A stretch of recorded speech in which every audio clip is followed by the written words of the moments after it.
നമസ്കാരം. ലേറ്റ് എഡിഷനിലേക്ക് എല്ലാ പ്രിയപ്പെട്ട പ്രേക്ഷകർക്കും സ്വാഗതം. രാഹുൽ മാങ്കൂട്ടത്തിനെതിരെ പീഡന പരാതി നൽകിയ യുവതിയെ സൈബർ അധിക്ഷേപം നടത്തിയെന്ന കേസിൽ രാഹുൽ ഈശ്വർ റിമാൻഡിൽ. Thiruvananthapuram additional chief judicial magistrate കോടതിയാണ് 14 ദിവസത്തേക്ക് റിമാൻഡ് ചെയ്തത്. പൂജപ്പുര ജില്ലാ ജയിലിലേക്ക് മാറ്റിയ രാഹുൽ ഈശ്വർ ജയിലിൽ നിരാഹാരമിരിക്കുമെന്ന് പ്രതികരിച്ചു. രാഹുൽ മാങ്കൂട്ടത്തിലിനെ അനുകൂലിച്ച് ഇനിയും വീഡിയോകൾ ചെയ്യുമെന്നായിരുന്നു തെളിവെടുപ്പിനിടെയുള്ള രാഹുൽ ഈശ്വറിന്റെ പ്രതികരണം. നിർത്തില്ല. ഗാന്ധി സുരേഷ്, നമസ്കാരം. രാഹുൽ മാങ്കൂട്ടത്തിൽ അനുകൂലമായി വീഡിയോ ചെയ്യുന്നത് നിർത്തില്ല. കോടതിയിൽ ഹാജരാക്കിയപ്പോൾ രാഹുൽ ഈശ്വറിനെതിരെ ശക്തമായ റിമാൻഡ് റിപ്പോർട്ടാണ് പോലീസ് ഹാജരാക്കിയത്. രാഹുൽ അതിജീവിതയെ ഭീഷണിപ്പെടുത്തിയെന്നും ചിത്രങ്ങളും വിവരങ്ങളും പ്രചരിപ്പിച്ച് അപമാനിച്ചെന്നും റിമാൻഡ് റിപ്പോർട്ട്. ഹാജരാകാനുള്ള നോട്ടീസ് കൈപ്പറ്റിയില്ലെന്നും ലാപ്ടോപ്പ് ഉൾപ്പെടെ കൈമാറുന്നതിൽ വീഴ്ച വരുത്തിയെന്നും റിമാൻഡ് റിപ്പോർട്ടിൽ കുറ്റപ്പെടുത്തി.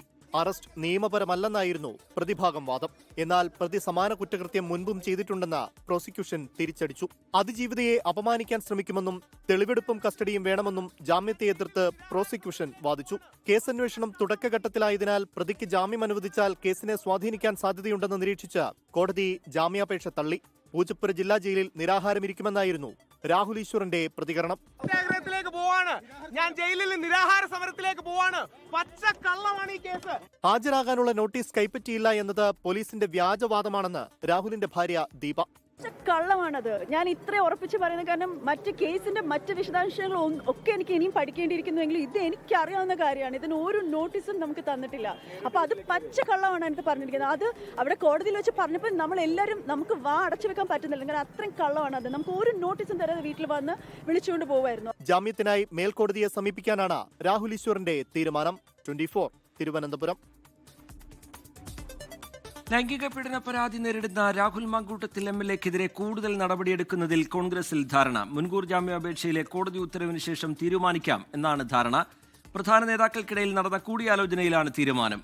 പീഡന പരാതിയിൽ അറസ്റ്റുണ്ടായാൽ രാഹുലിനെ കോൺഗ്രസിൽ നിന്ന് പുറത്താക്കും. തിരുവനന്തപുരത്ത് നിന്ന് ആർ ശ്രീജിത്ത് തയ്യാറാക്കിയ റിപ്പോർട്ടിലേക്ക്. ലൈംഗിക പീഡനവുമായി ബന്ധപ്പെട്ട ആക്ഷേപങ്ങൾ വന്ന ഘട്ടത്തിൽ തന്നെ രാഹുൽ മാങ്കൂട്ടത്തിലിനെ കോൺഗ്രസ് പാർട്ടിയിൽ നിന്ന് സസ്പെൻഡ് ചെയ്തതാണ്. നിയമസഭാ കക്ഷി യോഗത്തിൽ നിന്ന് മാറ്റി നിർത്തിയതാണ്. എന്നാൽ ഇപ്പോൾ അദ്ദേഹത്തിനെതിരെ വന്നിരിക്കുന്നത് ആക്ഷേപങ്ങളല്ല, മറിച്ച് രേഖാമൂലമുള്ള പരാതിയാണ്. പോലീസ് അക്കാര്യത്തിൽ നടപടിയുമായി മുന്നോട്ട് പോകുന്നു.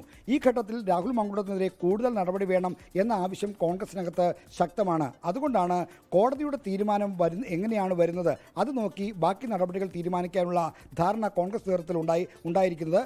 കേരളത്തിലെ കോൺഗ്രസിൽ ഇപ്പോൾ സമീപകാലത്തെടുക്കുന്ന എല്ലാ തീരുമാനങ്ങളും പ്രധാനപ്പെട്ട നേതാക്കൾ തമ്മിലുള്ള കൂടിയാലോചനയിലൂടെയാണ് സംഭവിക്കുന്നത്. അത് ഹൈക്കമാൻഡ് നിർദ്ദേശമാണ്. ഒറ്റക്കെട്ടായി പോകണം. അതുകൊണ്ട് തന്നെ ഒറ്റയുള്ള തീരുമാനങ്ങളിലേക്ക് പോകരുത്. എല്ലാവരുമായും ആലോചിച്ച് ഒരു സമവായത്തിലേക്ക് കാര്യങ്ങൾ എത്തിക്കണം എന്നത് ഹൈക്കമാൻഡ് നിർദ്ദേശം കൂടിയാണ്. അതുകൊണ്ടാണ് രാഹുൽ മാങ്കൂട്ടത്തിനെതിരായ ഇപ്പോഴത്തെ പരാതിയും അനുബന്ധ സാഹചര്യങ്ങളും വിലയിരുത്തിക്കൊണ്ടുള്ള നേതാക്കന്മാർക്കിടയിലുള്ള ചർച്ച നടന്നത്. ആ ചർച്ചയിലാണ് ആന്റിസിപ്പേറ്ററി ബെയിലിൽ മുൻകൂർ ജാമ്യാപേക്ഷയിൽ കോടതി എന്താണ് തീരുമാനമെടുക്കുന്നത്, അതിനുശേഷം പാർട്ടിയിൽ നിന്ന് മറ്റെന്തെങ്കിലും നടപടി വേണമോ എന്ന കാര്യത്തിൽ തീരുമാനമെടുക്കാം. ഒരുപക്ഷേ ജാമ്യാപേക്ഷ തള്ളുകയും രാഹുൽ മാങ്കൂട്ടത്തിനെ പോലീസ് അറസ്റ്റ് ചെയ്യുകയും ചെയ്താൽ രാഹുൽ മാങ്കൂട്ടത്തിനെ കോൺഗ്രസിൽ നിന്ന് പുറത്താക്കിയുള്ള തീരുമാനം ആ ഘട്ടത്തിൽ വരാനുള്ള സാധ്യതയാണ്. അതിലേക്കാണ് നേതാക്കളുടെ ആലോചന പോകുന്നത്. എങ്കിൽ പോലും തിടുക്കപ്പെട്ടൊരു നടപടി വേണ്ട.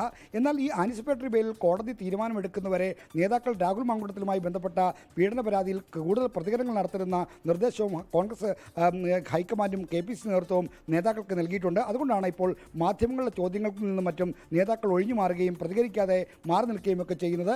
ഈ കാര്യത്തിൽ മുൻകൂർ ജാമ്യാപേക്ഷയിൽ കോടതിയുടെ തീരുമാനം അനുകൂലമാണെങ്കിലും അല്ലെങ്കിലും രാഹുൽ മാങ്കൂട്ടത്തിലെ തുടർന്ന് കോൺഗ്രസിന്റെ പരിപാടികളിൽ നിന്നും വേദികളിൽ നിന്നും മാറ്റി നിർത്തണമെന്ന നിർദ്ദേശവും KPCC DCCകൾക്കും മറ്റും നൽകിയിട്ടുണ്ട്. ലൈംഗിക പീഡന ഭ്രൂണഹത്യാ കേസുകളിൽ പ്രതിയായ രാഹുൽ മാങ്കൂട്ടത്തിൽ MLA 5-ാം ദിവസവും ഒളിവിൽ. വ്യാപക പരിശോധന നടത്തിയിട്ടും പോലീസിന് രാഹുൽ മാങ്കൂട്ടത്തിലിനെ കണ്ടെത്താനായില്ല. പാലക്കാട് നിന്നും രാഹുൽ മുങ്ങിയതെന്ന് കരുതുന്ന ചുവന്ന കാർ സിനിമാ താരത്തിൻ്റെതാണ് എന്നാണ് അന്വേഷണ സംഘത്തിന്റെ സംശയം. മറ്റന്നാൾ മുൻകൂർ ജാമ്യാപേക്ഷ പരിഗണിക്കും മുൻപ് രാഹുൽ മാങ്കൂട്ടത്തിലിനെ അറസ്റ്റ് ചെയ്യാനാണ് അന്വേഷണ സംഘത്തിന്റെ നീക്കം. രാഹുൽ മാങ്കൂട്ടത്തിൽ പാലക്കാട് നിന്നും MLA വാഹനം ഉപേക്ഷിച്ച് രക്ഷപ്പെട്ടത് ഒരു ചുവന്ന ഫോക്സ് വാഗൻ കാറിലാണെന്ന് പോലീസിന് വിവരം ലഭിച്ചിട്ടുണ്ട്. ഒരു സിനിമാ താരത്തിന്റെ വാഹനമെന്നത് സംശയിച്ച് അന്വേഷണ സംഘം പരിശോധന ആരംഭിച്ചു. പത്തനംതിട്ടയിൽ രാഹുലിനും രണ്ടാം പ്രതി ജോബി ജോസഫിനുമായി സുഹൃത്തുക്കളെ കേന്ദ്രീകരിച്ചുള്ള അന്വേഷണവും നടന്നുവരികയാണ്. പാലക്കാട്ടെ രാഹുൽ മാങ്കൂട്ടത്തിലിന്റെ ഫ്ളാറ്റിലെ CCTV ദൃശ്യങ്ങൾ ഡിലീറ്റ് ചെയ്ത നിലയിലാണ്. രാഹുൽ ഒളിവിൽ പോയ കഴിഞ്ഞ വ്യാഴാഴ്ചത്തെ ദൃശ്യങ്ങളാണ് DVRൽ നിന്നും ഡിലീറ്റ് ചെയ്തിരിക്കുന്നത്. CCTV DVR SIT കസ്റ്റഡിയിലെടുത്തു. അപ്പാർട്ട്മെന്റ് കെയർടേക്കറെ സ്വാധീനിച്ച് ഡിലീറ്റ് ചെയ്തതെന്ന സംശയത്തിൽ കെയർടേക്കറെ SIT ചോദ്യം ചെയ്യും. 24 തിരുവനന്തപുരം. ഗുജറാത്തിലെ സൂറത്തിൽ മലയാളി വിദ്യാർത്ഥി ആത്മഹത്യ ചെയ്തു. സൂറത്ത് SVNITയിലെ ബിടെക് 3ാം വർഷ വിദ്യാർത്ഥി തൃശൂർ സ്വദേശി അദ്വൈത് നായരാണ് മരിച്ചത്. ഹോസ്റ്റൽ കെട്ടിടത്തിൽ നിന്നും താഴേക്ക് ചാടുകയായിരുന്നു. ചികിത്സ വൈകിയെന്നാരോപിച്ച് ക്യാമ്പസിൽ വിദ്യാർത്ഥികൾ പ്രതിഷേധിച്ചു. അദ്വൈത് ക്ലാസ്സിൽ എത്താതിരുന്ന വിവരം NIT അധികൃതർ രക്ഷിതാക്കളെ അറിയിച്ചില്ലെന്ന് സൂറത്ത് കേരള സമാജം പ്രസിഡന്റ് സുനിൽ നമ്പ്യാർ 24നോട് പറഞ്ഞു. പക്ഷെ ഏതാണ്ട് ഒരു 20-25 മിനിറ്റോളം ബോഡി അവിടെ തന്നെ കിടക്കേണ്ട ഒരു അവസ്ഥ വന്നിരുന്നായിരുന്നു. കാരണം മറ്റ് ഇവരുടെ സഹപാഠികളൊക്കെ വിവരം അറിയിച്ചെങ്കിലും കോളേജ് അധികൃതർ കൃത്യമായ ഒരു നടപടി എടുത്തിട്ടുണ്ടായിരുന്നില്ല. അല്ലെങ്കിൽ അപകടം നടന്നതിന് ശേഷം എത്രയും പെട്ടെന്ന് ഹോസ്പിറ്റലിൽ എത്തിക്കാൻ അവരുടെ ഭാഗത്തുനിന്ന് ഒരു വലിയ വീഴ്ച സംഭവിച്ചു. അതോടൊപ്പം തന്നെ ഈ ഒരു 2-3 മാസക്കാലമായി കോളേജിന്റെ ക്യാമ്പസിനകത്തുള്ള ആ ഒരു ഹോസ്റ്റൽ ഉണ്ടായിട്ട് കൂടി ഈ വിവരം ക്ലാസ്സിൽ വരുന്നില്ല എന്നുള്ള വിവരം രക്ഷിതാക്കളെ അറിയിക്കുന്ന കാര്യത്തിലും കോളേജ് അധികൃതരുടെ ഭാഗത്ത് വലിയൊരു വീഴ്ച സംഭവിച്ചു എന്നുള്ള കാര്യമാണ്. ഈ 2 കാര്യങ്ങളിലും കൃത്യമായ അന്വേഷണം നടത്തണമെന്നുള്ള ആവശ്യം കേരള സർക്കാരിനെ വെട്ടിലാക്കി സംസ്ഥാന തെരഞ്ഞെടുപ്പ് കമ്മീഷൻ സുപ്രീം കോടതിയിൽ. SIR നടപടികൾ തദ്ദേശ തെരഞ്ഞെടുപ്പിന് തടസ്സമാകില്ല എന്ന് കോടതിയെ അറിയിച്ചു. സുഗമമായ നടത്തിപ്പിനായി ക്രമീകരണങ്ങൾ ഒരുക്കിയിട്ടുണ്ടെന്നും വിശദീകരണം. കേരളത്തിലെ SIRനെതിരായ ഹർജികൾ നാളെ സുപ്രീം കോടതി പരിഗണിക്കാനിരിക്കെയാണ് കമ്മീഷന്റെ നീക്കം. അതേസമയം SIR നീട്ടിവെക്കാൻ കഴിയില്ല എന്ന് കേന്ദ്ര തെരഞ്ഞെടുപ്പ് കമ്മീഷൻ കോടതിയെ അറിയിച്ചു. തദ്ദേശ തെരഞ്ഞെടുപ്പിനിടയിലുള്ള SIR നടപടികൾ പ്രായോഗിക പ്രശ്നം സൃഷ്ടിക്കുന്നു എന്ന സംസ്ഥാന സർക്കാരിന്റെ വാദം തള്ളിയാണ് സംസ്ഥാന തെരഞ്ഞെടുപ്പ് കമ്മീഷൻ സുപ്രീം കോടതിയിൽ നിലപാട് അറിയിച്ചത്. തദ്ദേശ തെരഞ്ഞെടുപ്പിന് SIR നടപടികൾ തടസ്സം സൃഷ്ടിക്കുന്നില്ല. തെരഞ്ഞെടുപ്പ് ചുമതല നൽകിയിരിക്കുന്ന ഉദ്യോഗസ്ഥരെ SIR നടപടികളുടെ ഭാഗമാക്കരുതെന്ന് മുഖ്യ തെരഞ്ഞെടുപ്പ് കമ്മീഷൻ ഉറപ്പാക്കണം. തെരഞ്ഞെടുപ്പ് സുഗമമായി നടക്കാൻ സംസ്ഥാന സർക്കാർ ഭരണപരമായ എല്ലാ സൗകര്യവും ഒരുക്കിയിട്ടുണ്ടെന്ന് ചീഫ് സെക്രട്ടറി മുഖേന സംസ്ഥാന തെരഞ്ഞെടുപ്പ് കമ്മീഷനെ അറിയിച്ചിട്ടുണ്ടെന്നും മറുപടിയിൽ പറയുന്നു. സംസ്ഥാനത്ത് തദ്ദേശ തെരഞ്ഞെടുപ്പും SIRഉം ഒന്നിച്ച് മുന്നോട്ടു പോകുമെന്ന നിലപാടാണ് മുഖ്യ തെരഞ്ഞെടുപ്പ് കമ്മീഷന്റേത്. തദ്ദേശ തെരഞ്ഞെടുപ്പിന്റെ പ്രധാന നടപടികൾ പൂർത്തിയായി. SIR നടപടികൾ മാറ്റിവെക്കാനാകില്ല. സംസ്ഥാന സർക്കാരിന്റെ ഹർജി തള്ളണമെന്ന ആവശ്യവും മുഖ്യ തെരഞ്ഞെടുപ്പ് കമ്മീഷൻ സുപ്രീം കോടതിയെ അറിയിച്ചു. കേന്ദ്ര സംസ്ഥാന തെരഞ്ഞെടുപ്പ് കമ്മീഷന്റെ ഈ മറുപടിയിലൂടെ സംസ്ഥാന സർക്കാർ ഉൾപ്പെടെയുള്ള ഹർജിക്കാർ ഉന്നയിച്ച ആശങ്കയും അടിയന്തര ആവശ്യവും മറികടക്കാൻ കഴിയും. കഴിഞ്ഞ ദിവസം SIR നടപടികളുടെ സമയപരിധി നീട്ടിയ മുഖ്യ തെരഞ്ഞെടുപ്പ് കമ്മീഷന്റെ തീരുമാനവും ഹർജിക്കാരെ പ്രതിസന്ധിയിലാക്കിയിട്ടുണ്ട്. R. അച്യുതൻ, 24, ഡൽഹി. ശബരിമല പാതയിൽ അട്ടത്തോടിന് സമീപം KSRTC ബസ്സിന് തീപിടിച്ചു എന്നൊരു വിവരം ഇപ്പോൾ പുറത്തുവരുന്നുണ്ട്. തീർത്ഥാടകർക്ക് പരിക്കില്ല. സലീം മാലിക് വിവരങ്ങളുമായി ചേരുന്നുണ്ട്. സലീം, എന്താണ് സംഭവിച്ചത്? ലഭ്യമാകുന്ന വിവരങ്ങൾ എന്താണ് സലീം? റിജിത്ത്, അല്പസമയം മുൻപാണ് അട്ടത്തോട് മേഖലയിൽ വെച്ച് KSRTC ബസ്സിന് തീപിടിച്ചത്. ഈ ബസ്സിന്റെ പിൻഭാഗത്തെ ടയർ പൊട്ടിയതിനെ തുടർന്നാണ് തീപിടുത്തമെന്നാണ് പ്രാഥമിക നിഗമനം. ഈ വേഗത്തിൽ സഞ്ചരിച്ചുകൊണ്ടിരുന്ന ബസ്സിന്റെ പിൻഭാഗത്തെ ടയർ പൊട്ടുകയും അതിനുശേഷം ആ ടയറിന്റെ ഭാഗം റോഡിൽ ഉരയുകയും ചെയ്ത് കുറച്ച് സമയം മുന്നിലേക്ക് പോയി. ആ സമയത്താണ് അത് ടാറിൽ ഉരഞ്ഞ് തീപിടുത്തമുണ്ടായത്. തീപിടുത്തം തീ വളരെ പെട്ടെന്ന് ആളിപ്പടരുകയായിരുന്നു. ഈ ബസ്സിന്റെ പുറകുഭാഗത്ത് മുഴുവൻ ബാധിച്ചു എന്നുള്ളതാണ് മനസ്സിലാക്കുന്നത്. ഈ പുറകുവശത്ത് അധികം യാത്രക്കാരുണ്ടായിരുന്നില്ല, എന്നാൽ മുൻവശത്ത് കുറച്ച് യാത്രക്കാരുണ്ടായിരുന്നു. എല്ലാവരെയും വളരെ വേഗത്തിൽ തന്നെ ബസ്സിൽ നിന്ന് പുറത്തിറക്കി. അതിനുശേഷം ഈ നാട്ടുകാർ ഉൾപ്പെടെയുള്ളവർ ശ്രദ്ധയിൽപ്പെടുകയും ആ ബസ്സിൽ നിന്നും തീ കെടുത്തുകയുമായിരുന്നു. തീർത്ഥാടകർ ഉൾപ്പെടെയുള്ള ആർക്കും പരുക്കില്ല. അതേസമയം ബസ്സിന്റെ പിൻഭാഗം പൂർണ്ണമായി കത്തി നശിക്കുകയും ചെയ്തു. ഒറിജിത്ത്. ശരി, സലീം മാലിക് വിശദാംശങ്ങൾ പങ്കുവയ്ക്കുകയായിരുന്നു. ശബരിമല പാതയിൽ അട്ടത്തോടിന് സമീപമാണ് KSRTC ബസ്സിന് തീപിടിച്ചത്. തീർത്ഥാടകർക്കാർക്കും പരിക്ക് പറ്റിയിട്ടില്ല. കിഫ്ബി മസാല ബോണ്ട് ഇടപാടിൽ ഫെമ ചട്ടലംഘനം ചൂണ്ടിക്കാട്ടി മുഖ്യമന്ത്രി പിണറായി വിജയന് EDയുടെ നോട്ടീസ്. നേരിട്ടോ അല്ലാതെയോ മറുപടി നൽകണം എന്നാണ് ആവശ്യം. മുൻ ധനമന്ത്രി ഡോക്ടർ TM തോമസ് ഐസക്കിനും കിഫ്ബി ഉദ്യോഗസ്ഥർക്കും ED നോട്ടീസ് നൽകിയിട്ടുണ്ട്. EDയുടേത് BJPക്കുള്ള പാദസേവയാണെന്ന് തോമസ് ഐസക് പ്രതികരിച്ചു. ലാവലിൻ കമ്പനിക്ക് നൽകിയ പ്രത്യുപകാരമാണ് മസാല ബോണ്ട് എന്നാണ് മുൻ പ്രതിപക്ഷ നേതാവ് രമേശ് ചെന്നിത്തലയുടെ ആരോപണം. അതേസമയം ഫെമ ചട്ടലംഘനമില്ല എന്നും ED നോട്ടീസിലെ വാദങ്ങൾ അടിസ്ഥാനരഹിതമാണെന്നും കിഫ്ബി വിശദീകരിച്ചു.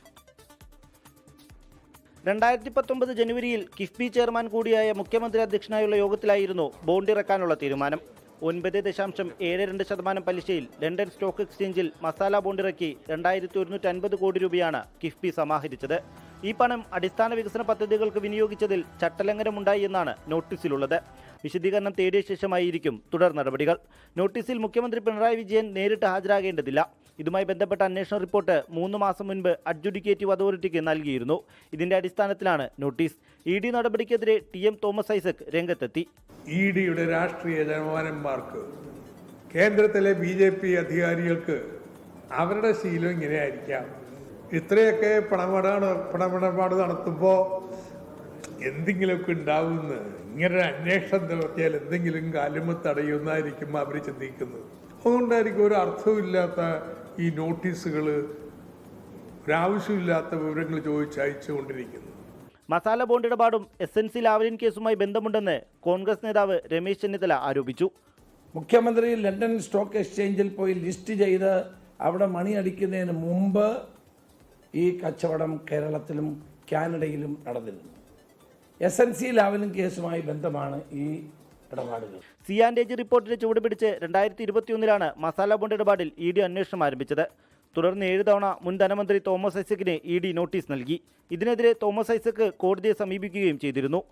24 കൊച്ചി. തദ്ദേശ തെരഞ്ഞെടുപ്പ് പ്രചാരണം അന്തിമഘട്ടത്തിലേക്ക് കടക്കുന്നതിനിടെ മസാല ബോണ്ട് കേസിലെ ED നോട്ടീസ് രാഷ്ട്രീയ ചർച്ചയാകുന്നു. തെരഞ്ഞെടുപ്പ് കാലത്തെ കളിയാണ് എന്നാണ് CPMന്റെ പ്രതികരണം. മസാല ബോണ്ട് വാങ്ങിയതാരാണെന്നും ലാവ്ലിൻ കമ്പനിയുമായി ബന്ധമുണ്ടോ എന്നുമാണ് പ്രതിപക്ഷത്തിന്റെ ചോദ്യം.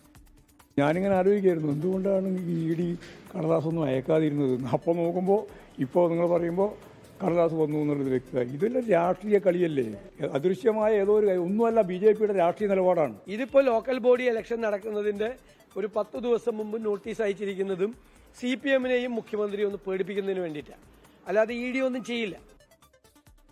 ഡിറ്റ്വ ചുഴലിക്കാറ്റിന്റെ പ്രഭാവത്തിൽ തമിഴ്നാടിന്റെ തീരദേശ മേഖലകളിൽ ശക്തമായ മഴ തുടരുന്നു. തമിഴ്നാട്ടിലും ആന്ധ്രാപ്രദേശിലും കേന്ദ്രം പ്രളയ മുന്നറിയിപ്പ് നൽകി. ചെന്നൈ, തിരുവള്ളൂർ ജില്ലകളിൽ ഇന്ന് റെഡ് അലർട്ട് പ്രഖ്യാപിച്ചിരുന്നു. മണിക്കൂറുകളായി തുടരുന്ന മഴയിൽ ചെന്നൈയിലെ പലയിടത്തും വെള്ളക്കെട്ട് രൂപപ്പെട്ടു. ശ്രീലങ്കയിൽ മരണം 334.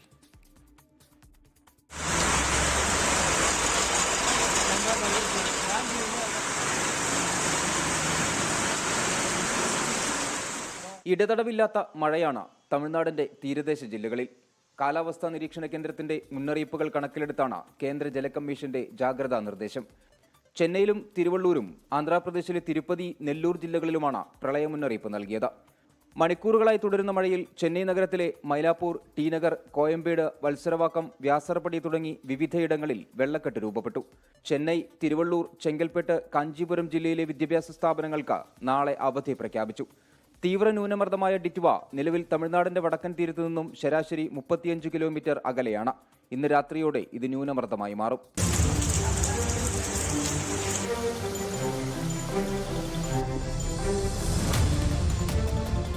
മഴയ്ക്കൊപ്പം തീരപ്രദേശങ്ങളിൽ ശക്തമായ കാറ്റും വീശുന്നുണ്ട്. 65 കിലോമീറ്റർ വരെ വേഗത്തിൽ കാറ്റ് വീശുമെന്നാണ് കാലാവസ്ഥാ നിരീക്ഷണ കേന്ദ്രത്തിന്റെ മുന്നറിയിപ്പ്. മഴയിൽ സംസ്ഥാനത്ത് ഇതുവരെ 4 മരണം റിപ്പോർട്ട് ചെയ്തു. ശ്രീലങ്കയിൽ രക്ഷാപ്രവർത്തനം പുരോഗമിക്കുന്നു. 334 പേർ മരിച്ചു. 370 പേരെ കാണാനില്ല. രാജ്യത്തെ 25 ജില്ലകളിലായുള്ള 11 ലക്ഷം പേരെയാണ് ഡിറ്റ്വ ചുഴലിക്കാറ്റ് ബാധിച്ചത്. 24 ചെന്നൈ. രാജ്യത്തെ പ്രധാന വിമാനത്താവളങ്ങൾക്ക് സമീപം GPS സ്പൂഫിംഗ് നടന്നതായി സ്ഥിരീകരിച്ച് കേന്ദ്ര സർക്കാർ. വ്യോമയാന മന്ത്രി രാംമോഹൻ നായിഡു രാജ്യസഭയിൽ നൽകിയ രേഖാമൂലമുള്ള മറുപടിയിലാണ് സ്ഥിരീകരണം. തെറ്റായ നാവിഗേഷൻ ഡാറ്റ പൈലറ്റുമാർക്ക് ലഭിക്കുന്നതാണ് GPS സ്പൂഫിംഗ് എന്ന് പറയുന്നത്. പാർലമെന്റിന്റെ ശീതകാല സമ്മേളനത്തിന് പ്രതിപക്ഷ പ്രതിഷേധത്തോടെ തുടക്കം. SIR വിഷയത്തിലെ പ്രതിപക്ഷ ബഹളത്തിൽ ലോക്സഭ ആദ്യ ദിനം തന്നെ തടസ്സപ്പെട്ടു. പുതിയ രാജ്യസഭാ അധ്യക്ഷൻ CP രാധാകൃഷ്ണനെ അഭിനന്ദിച്ച് മല്ലികാർജ്ജുൻ ഖർഗെ നടത്തിയ പ്രസംഗത്തിനിടെയുള്ള പരാമർശത്തിനെതിരെ ഭരണപക്ഷം രംഗത്തെത്തി. കോൺഗ്രസ് MP രേണുക ചൗധരി വളർത്തുനായയുമായി പാർലമെന്റിലെത്തിയത് വിവാദമായി. പാർലമെന്റിന്റെ ശീതകാല സമ്മേളനം ആരംഭിക്കുന്നതിനു മുമ്പായി മാധ്യമങ്ങളെ കണ്ട പ്രധാനമന്ത്രി നരേന്ദ്രമോദി ബീഹാർ തിരഞ്ഞെടുപ്പിലെ പരാജയം ഉന്നയിച്ച് പ്രതിപക്ഷത്തെ പരിഹസിച്ചു. പാർലമെന്റ് നാടകത്തിനുള്ള ഇടമല്ലെന്നും പ്രധാനമന്ത്രി. ഡ്രാമ करने के लिए जगह बहुत होती है, जिसको करना है करते रहें. यहाँ ड्रामा नहीं, डिलीवरी होनी चाहिए. या तो चुनावी का वार्मिंग अप के लिए उपयोग किया जा रहा है, या तो पराजय की बौखलाहट करने को निकालने के लिए उपयोग किया जा रहा है.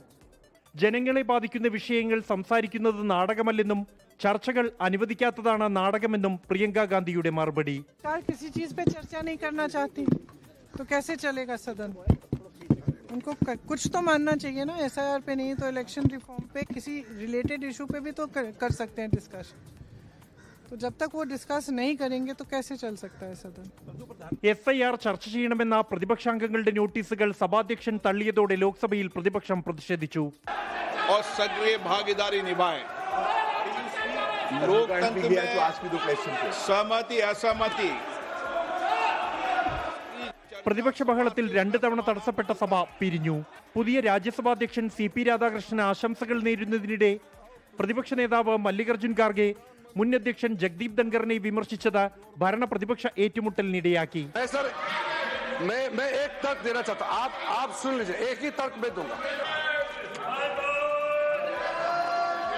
കോൺഗ്രസ് നേതാവ് രേണുക ചൗധരി വളർത്തുനായയുമായി പാർലമെന്റിലെത്തിയത് വിവാദമായി.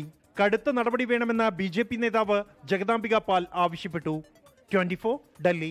ശബരിമല സ്വർണ്ണക്കൊള്ളയിൽ തിരുവിതാംകൂർ ദേവസ്വം ബോർഡ് മുൻ അംഗങ്ങളെ വെട്ടിലാക്കിയ പത്മകുമാറിന്റെ ജാമ്യാപേക്ഷ.